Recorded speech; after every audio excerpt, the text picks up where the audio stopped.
same shirt, guy in the same shirt, same shirt, same shirt. Monday morning, mirror staring back at me. Blue cotton comfort, consistent certainty.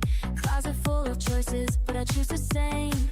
Simple satisfaction, never feel shame. Washing, wearing, waiting for another day. Fabric feels familiar in every single way.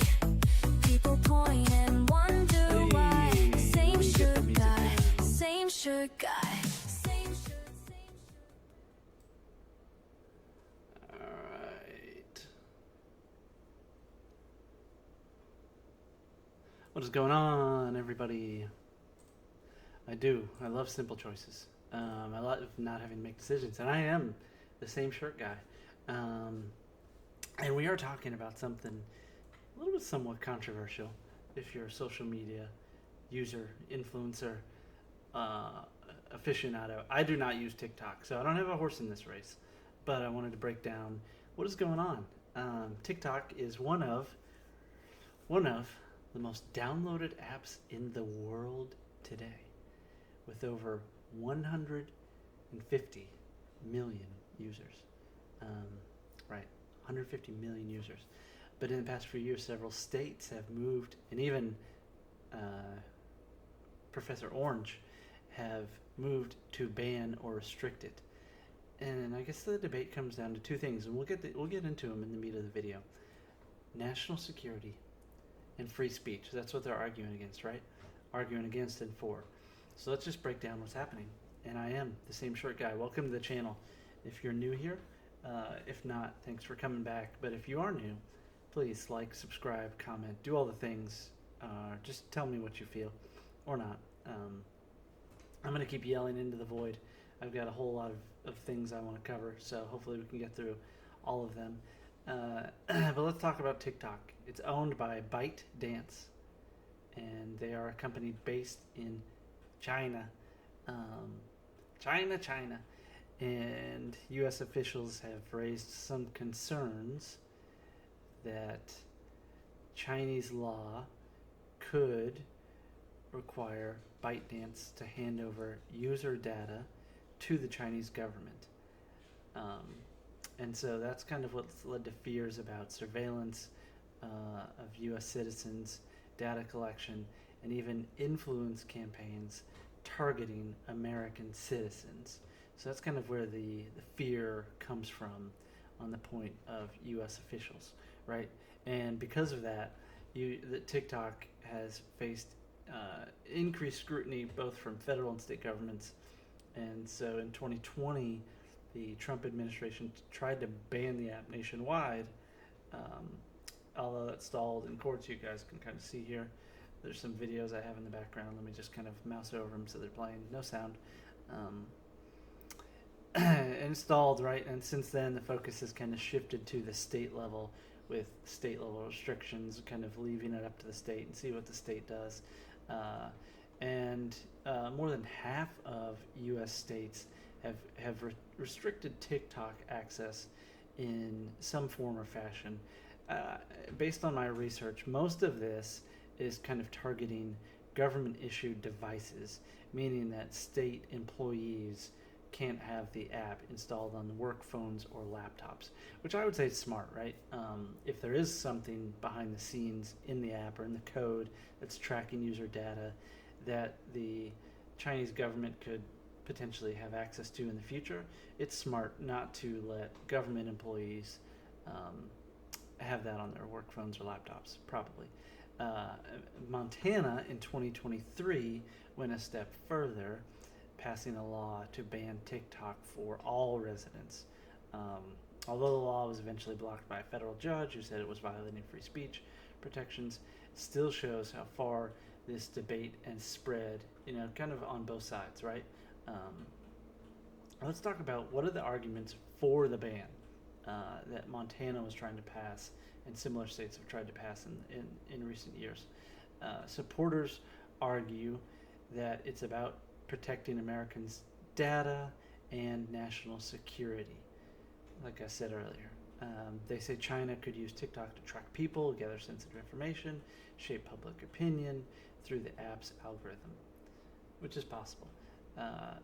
For government workers especially, I would say the concern is that even a small amount of data, if that's leaked, could create potential vulnerabilities for counterintelligence operations.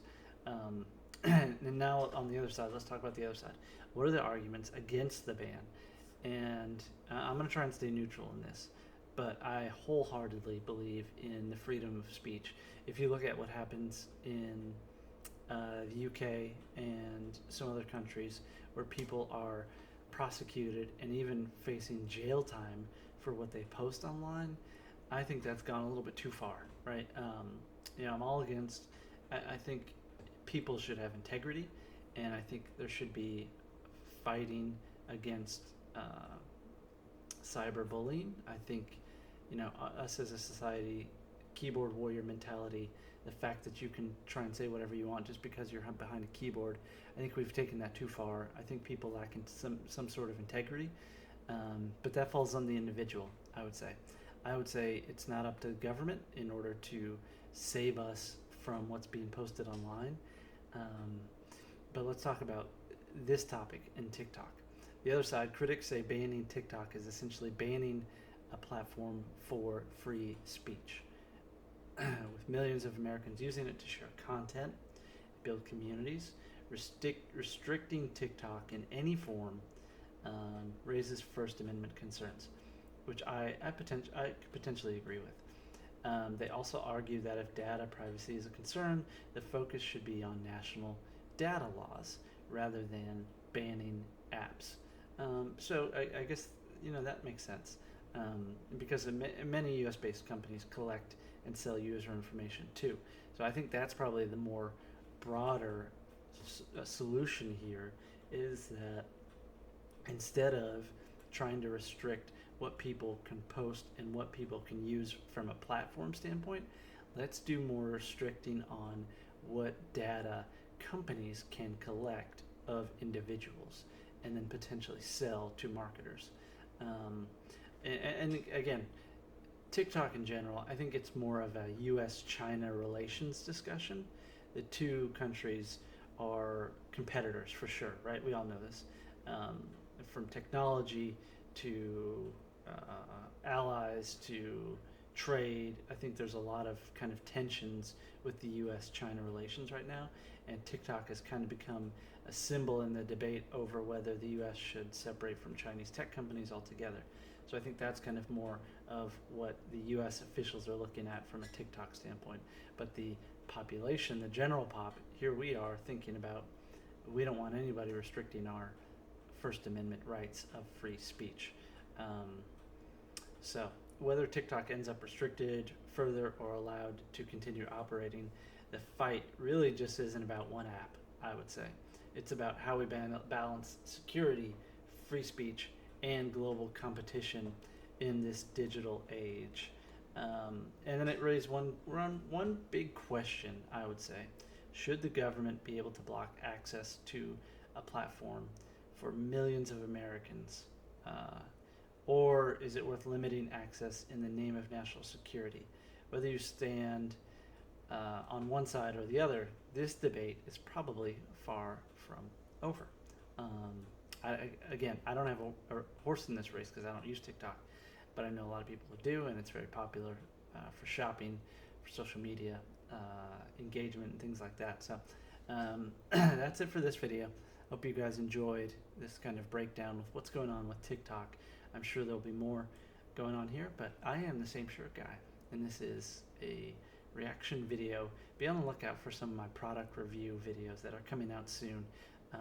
And if you enjoyed the content, please like, subscribe, do all the things or not. And I will see you guys on the next one. Bye-bye for now.